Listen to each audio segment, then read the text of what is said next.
Hello friends, good evening everyone. मैं BL Prajapati, motivational speaker Ratlam. आज आपके बीच में विषय लेकर आया हूँ आपकी प्रोग्रेस के आसान टिप्स। जी हाँ, तो सर्वप्रथम जो पहला टिप्स है वो पॉजिटिव सोच। अपनी सोच पॉजिटिव रखें, क्योंकि कई लोग नेगेटिव सोचते हैं और नेगेटिव थॉट में क्या होता है कि जैसे कचरे से डस्टबिन भर जाती है कंटिन्यू और वो फुल हो जाती है। इसी प्रकार नेगेटिव जो बर्नल है वो हमको फुल कर देता है, तो दिन भर नेगेटिव नेगेटिव विचार चलते रहते हैं। जैसे मोबाइल के अंदर भी बहुत सारा कचरा इकट्ठा हो जाता है ना, वीडियो वगैरह का, ये वो फोटो का, सबका, तो फिर वो ऐसे करने लग जाता है, यानी कि वो बंद चालू होता है, तो फिर हमको डिलीट करना पड़ता है कुछ आइटम। तो नेगेटिव ज़्यादा अपने को बर्नल को खुला नहीं रखना है। हमेशा आप पॉजिटिव सोचो, आप अच्छे लोगों में बैठो। और आप अगर आप नेगेटिव हैं तो सुबह सुबह उठ के आप मेरी बात मान के देखना, गुड अफर्मेशन अपने को छोड़ना है, अच्छे सुवाक्य। जैसे आप प्रातः काल उठे तो आप उठते बोले हे भगवान, आज हम निश्चित रूप से कुछ बड़ा कार्य करेंगे। मैं जो भी करता हूँ ईश्वर आपकी शक्ति मेरे साथ रहती है और मैं निश्चित रूप से सफल हो जाता हूँ।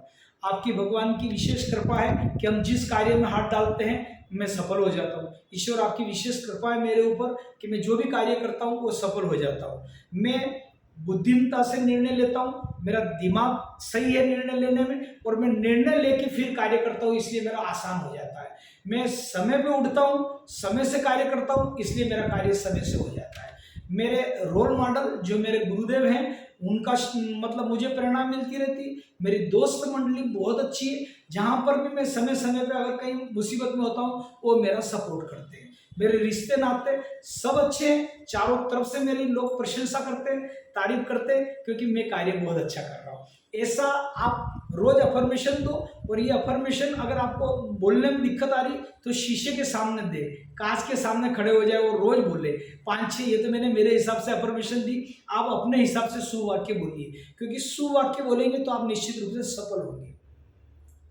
और दूसरा, अब आप सोचे जो भी सोचे वो बड़ा सोचे, छोटा नहीं सोचे। लोग क्या बोले गाड़ी लाना है, मैं तो छोटी गाड़ी लिया हूँ। बहुत सारे लोग सोचते हैं छोटी गाड़ी ले आते हैं। अब वो छोटी गाड़ी ले आते हैं, 1 लीटर पेट्रोल भराएंगे, सप्ताह में 1 दिन चलाएंगे, 6 दिन बाकी का ऐसे ही रहेंगे।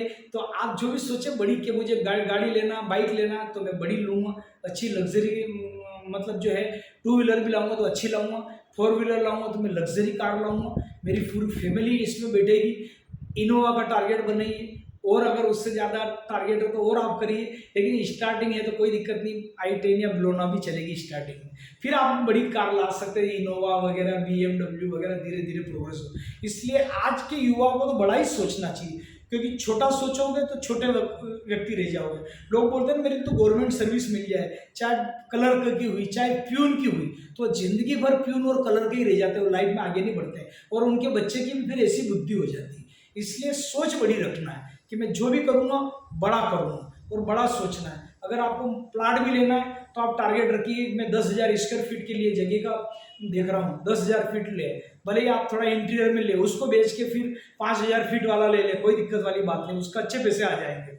तो आप बड़ा सोचिए, बड़ा बंगला बनूंगा हमेशा। एक तरफ मेरा पूजा रूम रहेगा, 3 मेरे एक शयन कक्ष रहेगा, 2 मेरे गेस्ट रूम रहेंगे, एक बड़ा हॉल रहेगा।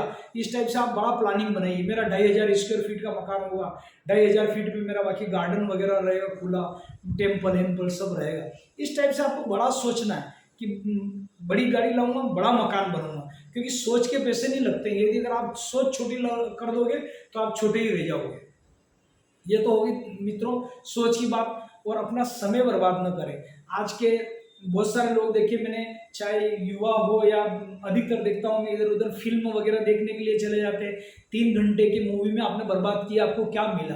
पैसा आपका गया, समय आपका गया, और पैसा प्रोडक्ट अपने जो फिल्म निर्माता तक जो है वो चला गया है। आपको क्या मिला?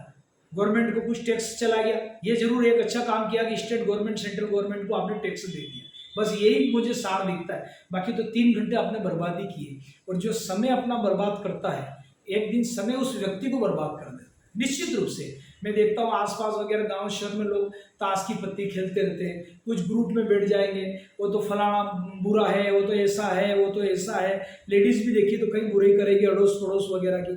तो इस बुराई में, हवन रूपी बुराई जो आप आहुतियाँ डालते हो, इसमें आपका समय बर्बाद होता है। तो आप समय बर्बाद न करें, चाहे माताएं बहनें हो चाहे भाई लोग हो। आप प्लानिंग बनाइए, अपने बच्चों बच्ची के ऊपर ध्यान दीजिए। थोड़ा सा आपके पास समय हो तो कुछ घर के बड़े काम करो, कुछ सोशल समाज में आप साथ दो, ताकि समाज की प्रोग्रेस कैसे हो, लेकिन अपना समय बर्बाद न हो। चौथा पॉइंट इसके अंदर एक प्रोग्रेस का, कि आपकी सफलता मिल सकती है, आप क्रोध न करें, क्योंकि क्रोध कहते हैं मित्रों के व्यक्ति को खा जाता है। क्रोध से हिरण्यकश्यप तबाह हो गया, उसके बाद हिरणपुर था सोने का पूरा, बताते हैं हिरण्यकश्यप के बाद उसने अपना हिरण नगरी बसाई थी पूरी। हिरण्यकश्यप जहाँ देखता था, हमारे गुरुदेव कहते थे कि उसकी इतनी आध्यात्मिक यात्रा थी कि वो इतना पहुंचा हुआ था कि जहाँ देखता था वो खेत खलिहान उसके लहलहाते रहते थे, फसलें उसकी, है ना, मन चाहिए चीज को प्रकट करते था, समुद्र में से मोती वगैरह, वो कितना पहुंचा हुआ था, लेकिन क्रोध और अहम के कारण खत्म हो गया। रावण के पास सोने की लंका थी, लेकिन क्रोध के कारण वो सिर्फ एक ही कारण कि उसके हनुमान जी ने स्वाह कर दी। और हनुमान जी राम भक्त थे, संयम की मूर्ति थे, सदाचारी थे, विनम्र भाव था, और गुरु की सेवा में तत्पर रहे थे। राम काज बिना कहाँ विश्राम। तो आप चिरंजीवी का दर्जा पाए हुए हैं, और हनुमान जी जहाँ जहाँ राम कथा होती है वहाँ अवश्य आ जाते हैं। इसलिए अहम न रखे, क्रोध न रखे, सादगी में रहे। क्रोध अगर आए तो आप पानी पी लीजिए एक गिलास, पंजे के बल थोड़े से कूद लीजिए, 5-6 बार पंजे के बल कूद लीजिए, और जरूरत पड़े तो थोड़ा सा टहल लीजिए। क्रोध को तुरंत शांत कर दे, बाग बगीचे में देख लीजिए इधर उधर आसपास, तो क्रोध आपका चला जाएगा। और थोड़ी देर बाद अगर नी भी हो रहा है, पहले के जमाने में तो राजा महाराजा को क्रोध आता था तो 2-2-3-3 तक नॉर्मल नहीं होते थे, तो उनके कोप भवन बने हुए रहते। आज तो 10x10 के 2 रूम में कहाँ कहाँ कोप भवन बने हुए। तो बाथरूम जाओ और 4-5 मग्गे पानी के डालो, और अपने इसको दिमाग को ठंडा करिए थोड़ा सा, तो आप आगे बढ़ेंगे। तो अपने को क्रोध नहीं करना है। फिर अपने को एक बात और करना, थोड़ा आध्यात्मिकता में समय देना। चाहे आप 10 मिनट दो, 20 मिनट दो, जो आपका आध्यात्मिकता का रूम है, जहाँ पर आप कम से कम 10 मिनट कोई भी धार्मिक पुस्तक वगैरह पढ़े, ध्यान करें, गुरु का मंत्र दिया हुआ है तो वो करें, तो आपकी निश्चित रूप से आध्यात्मिक यात्रा से आपकी ये जो लौकिक उन्नति, भौतिक उन्नति तो बहुत आसान हो जाएगी। इसके लिए कोई बड़ी भारी बात नहीं है। अंत में एक और है कि हम लोग हमारा मूल से नहीं भटके। जो हमारा टारगेट है, मूल यानी कि जैसे हमारा रोज के कार्य है, उसको फोन लगाना या ऐसा लगाना, व्हाट्सअप खोला, मोबाइल खोला, तो ये हमको मूल से भटका देता है। मालूम पड़ गई, फेसबुक खोल दी 20 मिनट चले गए, व्हाट्सअप खोल दी 20 मिनट चले गए। तो आज की जो ये संस्कृति हमको कहीं ना कहीं मूल से भटका रही है, तो हमको मूल से नहीं भटकाना। और आप देख ही रहे हो, जैसे बर्थडे वगैरह में भी आपने देखे कि पहले लोग मिट्टी के दिए जलाते थे, ये करते थे, आज उसकी जगह केक आ गई, मोमबत्ती आ गई। फिर उस केक के अंदर मतलब जो मोमबत्ती लगाई जाती है उस पर फूंक मारा जाता है। जिसका जन्मदिन है वो फूंक मारता तो हजारों कीटाणु उसमें केक में चले जाते हैं, और फिर वो कीटाणु को जितने भी बर्थडे में आए उनको खिलाता है, और हम तालियां बजाते हैं, वाह वाह बहुत बढ़िया हुआ भैया। काहे का, उसने तो अपने बैक्टीरिया छोड़ा उसके अंदर, और आप वाई वाई कर रहे हैं। और फिर उसके जो फ्रेंड्स वगैरह रहते हैं, मंकी छाप जिनको हम बोलेंगे, वो लेके उसका पूरा सिर रगड़ते ऐसे करके, फिर वो भी 4-5 तरह की इधर उधर ऐसी सेल्फी लेता। वाह यार क्या बात है यार। भारतीय संस्कृति के अनुसार मनाओ, आप मिट्टी के दीपक जलाओ, जितने साल के आप चावल से पूरी उसकी रंगोली बनाओ, स्वास्तिक बनाओ, जितने वर्ष के हो गए उतने दीपक उन चावल के ऊपर रखो, थोड़ा हल्दी कुमकुम मिला दे उन चावल के अंदर, और आप एक जब जितने वर्ष के हो गए, जैसे कोई 21 साल का होगा तो 21वां दिया घर के वरिष्ठ जनों से आप प्रज्वलित करो। तो हमको मूल से नहीं भटकना है। जन्मदिन में पहले मिठाइयाँ बांटी जाती थी, ताकि मिठाई से बड़ों का आशीर्वाद ले ले, एक दूसरे का मुंह मीठा कर दे। आज उनकी जगह विदेशी मतलब जो है टाफियाँ आ गई, टाफियाँ बांटो उनकी, और हजार मतलब जो है रुपए की लोग टाफियाँ बांट रहे, 1000 की लाता, कोई 500 रुपये की लाता टाफियाँ जाके, और सब बच्चों को बांटी जाती है। अरे भैया 1 किलो मिठाई लाना यार, बर्फी लाना, सबको बांट आराम से, सबका मुंह मीठा होगा, और अपने देश का पैसा देश में ही लगेगा। तो आप देखिए कि हम मूल से भटक रहे, हमारी मिठाई बंद कर दी और टाफियाँ चल गई बर्थडे में। आजकल तो दिवाली पे भी लोग मतलब जो टाफियाँ गिफ्ट करके उसके साथ दूसरी चीज़ें दे रहे हैं, जबकि मिठाई देना चाहिए। तो इस परंपरा को कहीं ना कहीं मूल से हमको भटकाया जा रहा है बहुत सी जगह। तो हम मूल से नहीं भटके। हमारे जो लड़कियां वगैरह पहले देखता था गांव में मैं, तो वो रस्सी कूदा करती थी, तो उनसे उनकी हाइट वगैरह भी बढ़ती थी। आजकल वो प्रचलन भी बंद हो गया है। खो खो वगैरह जो पुराने गेम हो गए, तो दौड़ने की जो परंपरा थी, वो दौड़े, रस्सी कूदे बच्चे बच्चियाँ, तो उनकी हाइट वगैरह बढ़ेगी। बहुत सारे तरीके शास्त्रों में बताए गए हैं। तो हम लोग हमारे कहीं कहीं मूल से भटक रहे हैं। तो हमारी भारतीय संस्कृति के प्रति बने रहिए, माता पिता का आशीर्वाद लीजिए, चरण छू के घर से निकलिए और उनका दिल कभी न दुखाए। दोस्तों, माता पिता का और घर में जो बड़े हैं उनका जिसने भी अनुशासन किया है, उस जिनका भी इज्जत करी, वो हमेशा पूजनीय रहे हैं। और आज इतिहास गवाह है कि आज श्रवण कुमार जी की कथा इसीलिए सुनी जाती है क्योंकि उन्होंने माता पिता की ऐसी सेवा करी है। कोई बोलता है कि मेरे माता पिता ने क्या मेरे पढ़ाई में खर्चा किया है, आज अमेरिका चले गए, कहीं और चले गए, ऑस्ट्रेलिया चले गए, बोलते हैं कि सब जितना पैसा चाहिए मैं दे दूं।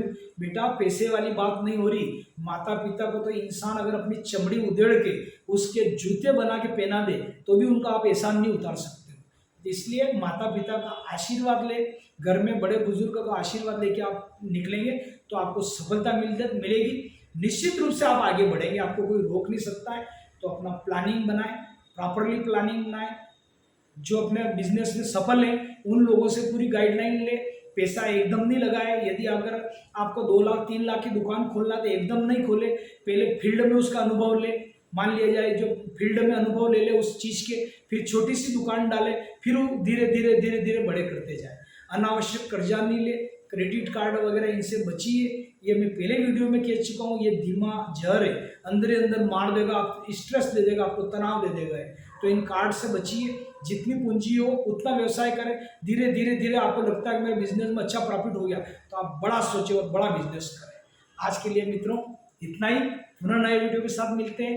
वीडियो यदि आपको अच्छा लगा हो तो लाइक का बटन दबाएं, अभी लाइक करें, शेयर करें और मेरे चैनल को, YouTube channel BL Prajapati motivational speaker को सब्सक्राइब करिए। आज के लिए इतना ही।